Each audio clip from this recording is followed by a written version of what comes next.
8 horas e 43 minutos. Te lembrar que em 27 minutos está marcada para começar às 9 horas da manhã, portanto, a CPMI do INSS é a sessão em que finalmente o careca do INSS vai prestar o seu depoimento. Agora, pouco a gente conversou, a Camila Xavier, que está lá, nossa repórter, conversou com o Duarte Júnior, deputado que é o vice-presidente da CPMI do INSS, reforçou a importância de se ouvir o careca do INSS, um dos personagens principais para a farra que foi denunciada pelo portal Metrópolis lá no finalzinho de 2023, e a gente também ouviu um dos integrantes titulares ali da CPMI do INSS, o senador Sérgio Moro, que também reforçou essa importância de que o careca do INSS precisava ser ouvido, ele que preferiu, no primeiro momento, prestar o depoimento à Polícia Federal antes mesmo, ele foi preso pela Polícia Federal há 2 semanas e hoje decide, portanto, a prestar o seu depoimento lá para os parlamentares.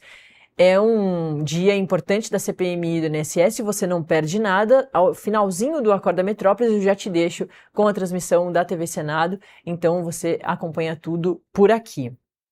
Falando ainda de Senado Federal, o Senado adiou nesta quarta-feira a votação do projeto de lei complementar que trata da segunda etapa da regulamentação da reforma tributária, assim como da criação do Comitê Gestor do IBS, que é o Imposto sobre Bens e Serviços.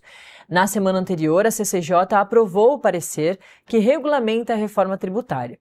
O relator, senador Eduardo Braga, incorporou cerca de 150 emendas ao substitutivo apresentado, atendendo demandas de diferentes estados e municípios. Com a aprovação da CCJ, o projeto foi encaminhado ao plenário sob regime de urgência. Em audiência pública, na Comissão de Agricultura, o ministro da Fazenda, Fernando Haddad, também nessa quarta-feira, afirmou que, com a regulamentação da reforma tributária sobre o consumo, a carne será totalmente desonerada a partir de 2027. Tramita também, no Legislativo, a proposta de isenção do imposto de renda para quem recebe até R$5 mil por mês. O governo Lula estuda sancionar essa medida já agora em outubro. Para a gente entender melhor tudo isso, a gente vai conversar agora com a Mainara Fogaça, que é especialista em gestão tributária, para a gente entender tudo. Mainara, muito bom dia, prazer falar contigo. Vamos começar com a reforma tributária? Será que dessa vez vai para frente, Mainara? Bom dia, bom dia. Para entender, né, como você fez uma ótima explanação, a importância dessa votação. E é bom lembrar que a reforma tributária ela foi dividida realmente nessas 2 etapas. A primeira fase, temos aí já a lei complementar, onde ficou definidas as regras de cobrança, alíquota, créditos e regimes especiais para essa base do novo sistema, onde vamos trocar, né? O ICMS, sai o ICMS e o ISS em troca do IBS, e o PIS e o COFINS pelo CBS. Então, agora a gente passa a ter apenas 2 novos tributos, que o IBS, que será estadual e municipal, e o CBS, que é federal. Então, no primeiro momento, essa primeira fase, ela definiu as alíquotas de referência, as regras de transição e os mecanismos. Aí, com essa votação do Senado para lei complementar, no qual a gente vem falando, que é a 108, ela vai ser uma peça fundamental, porque vem realmente esse cenário da governança, né, com o Comitê Gestor, que é um órgão nacional autônomo, que ele vai ser responsável por administrar, arrecadar, ele vai fazer toda a uniformização das regras entre estados e municípios, até porque o IBS, ele unifica os impostos estaduais e os municipais. Então, o principal objetivo do Comitê Gestor é uniformizar essas regras e julgar principalmente as disputas administrativas pelo meio das câmaras de julgamento. Então, nós, como tributaristas e todos os empresários, estamos bem otimistas, sim, com a reforma tributária, porque o objetivo dela é trazer, né, tirar a complexidade, trazer mais uniformidade, tirar as guerras fiscais entre estados, e acreditamos aí, estamos bem otimistas com essas mudanças. Ô, Mainara, é claro que a população entende o que é tributo, né? E morre de medo, porque sabe que é taxa, que é, né, imposto. Mas qual que é a importância? E vamos tentar deixar um pouco mais. Você já foi super bem na sua resposta, já deixando a coisa mais simples. Mas vamos falar um pouquinho mais, né, dessa importância da reforma tributária, o que vai mudar na vida das pessoas, esses textos do jeito que foram, são adequados, vão ser realmente efetivos. Falar um pouquinho mais, né, sobre o que vai mudar na vida do brasileiro.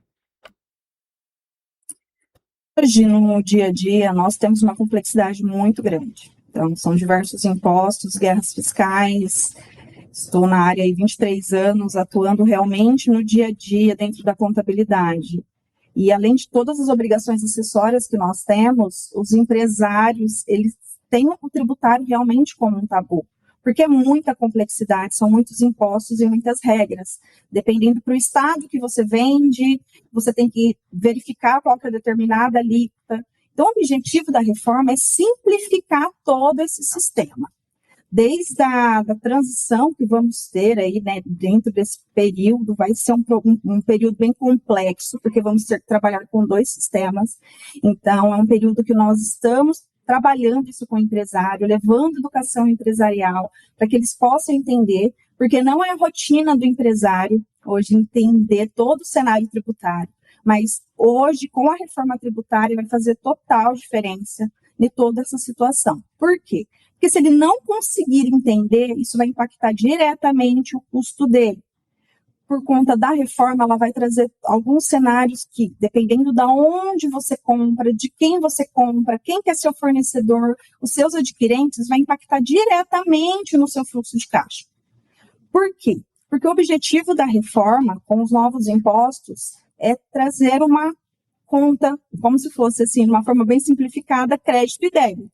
Então, tudo que você adquire de fornecedores, você tem um crédito. E tudo que você vende, você vai gerar um débito. Então, vai ser sobre essa subtração na qual vai ser recolhidos os impostos.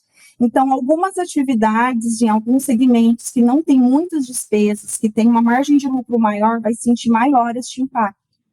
Então, dentro desse cenário que nós estamos orientando, né, todos os profissionais da área fiscal, contábil e tributaristas em geral, é o seguinte: analisar o contexto, entender quais são o que as empresas estão operando hoje, como que são essas operações fiscais e contábeis, entender quais são os fornecedores, quais as logísticas e todo o teor financeiro. Porque não adianta agora a gente somente olhar para a parte tributária no todo. Temos que entender toda a logística da empresa, os fornecedores, os clientes, para onde vende, porque toda a economia vai ser primordial para poder gerar fluxo de caixa para esse empresário. Perfeito. Mainara, vamos falar um pouquinho então de IR. Muito se discutiu nas últimas semanas em que a PEC da blindagem e o PL da anistia estavam com muito mais destaque na vida e no dia ali, na rotina dos parlamentares. E a população, inclusive, reagiu, foi às ruas, fez manifestação contra, porque a PEC da blindagem, que foi enterrada ontem lá no Senado, por enquanto não se fala mais nisso, mas era uma proposta de emenda à Constituição que só tratava de benefícios para os parlamentares, por isso que gerou uma revolta bem grande também, né? Não falava nada ali da população brasileira. E o PL da anistia é uma questão muito fechada também, um grupo pequeno de pessoas, pequeno perto da população brasileira, sobre as condenações que estão acontecendo dentro ali principalmente da destruição da Praça dos Três Poderes em 8 de janeiro de 2023. Ou seja, também não falava sobre a população brasileira. E parte da revolta também é que, com essas discussões e esse hiperfoco dos parlamentares em pautas que não tinham nada a ver com a população brasileira, pautas importantes para a população brasileira estavam ficando para frente. A gente quase teve a perda ali do tempo, do prazo, para eles olharem para a questão da tarifa social, da conta de luz, conseguiram, votaram e aprovaram, mas o IR estava indo por esse caminho, porque não se falou mais e foram jogando para frente. Nessa semana, parece que os parlamentares voltaram a entender que essa pauta sim importa para a população brasileira e voltaram a discutir.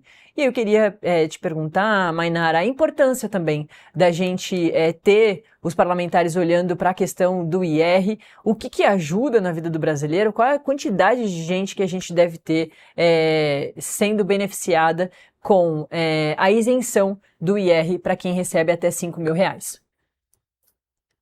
Não, ótima colocação, inclusive, né?